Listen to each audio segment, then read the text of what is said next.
Bismillahirrahmanirrahim. Assalamualaikum warahmatullahi wabarakatuh. Good afternoon, everyone. First, let me introduce myself. My name is Astin Nurdiana. Today, I'm going to deliver a presentation about English for Specific Purposes or ESP, which is approach, not product. So, first we have to know what is ESP.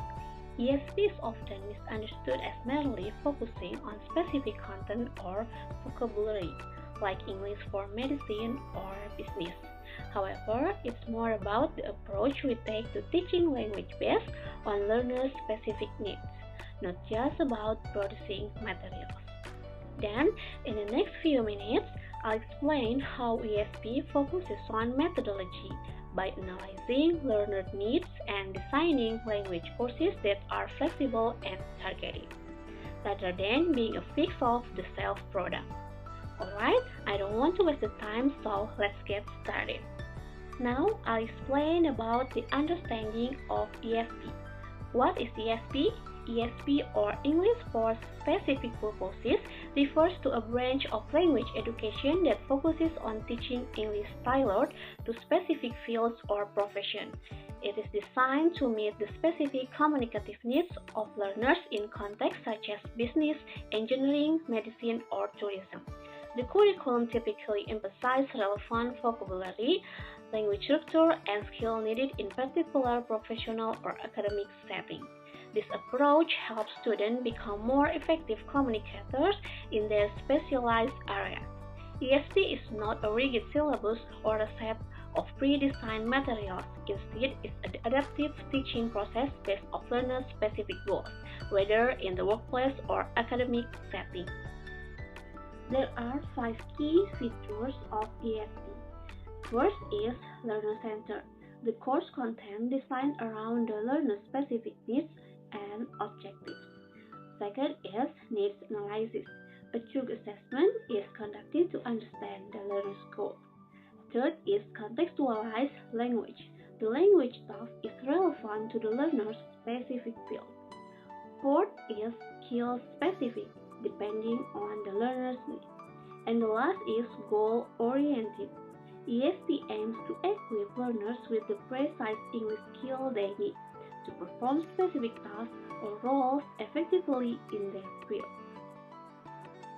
Now, let us see the table of ESP.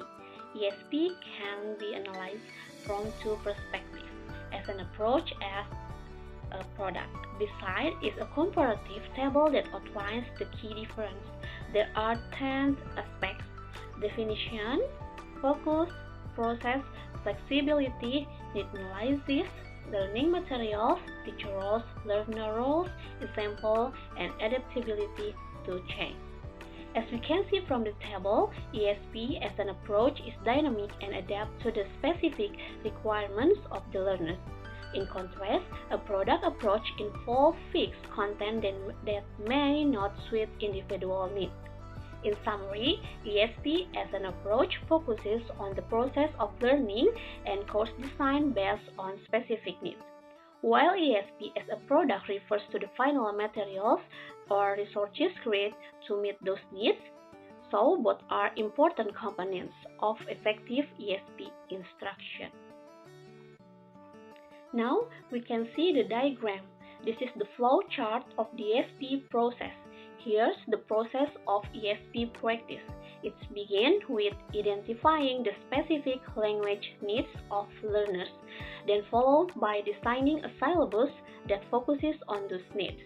Then select the materials that we will use. After that, deliver the course with teaching methods are selected based on the goals. And finally, the outcome of evaluated and adjusted as needed. Alright, this is the end of the explanation, so I want to tell you the summary of the key points. To conclude, ESP is fundamentally an approach rather than a product. It's about analyzing and meeting the specific language needs of learners in a way that is adaptable, flexible, and learner-centered. So rather than thinking of ESP as a packaged product with fixed contents, think of it as an approach that evolves with the learner's needs. making it effective and practically method for teaching English. Alright, that's all from me about the ESP.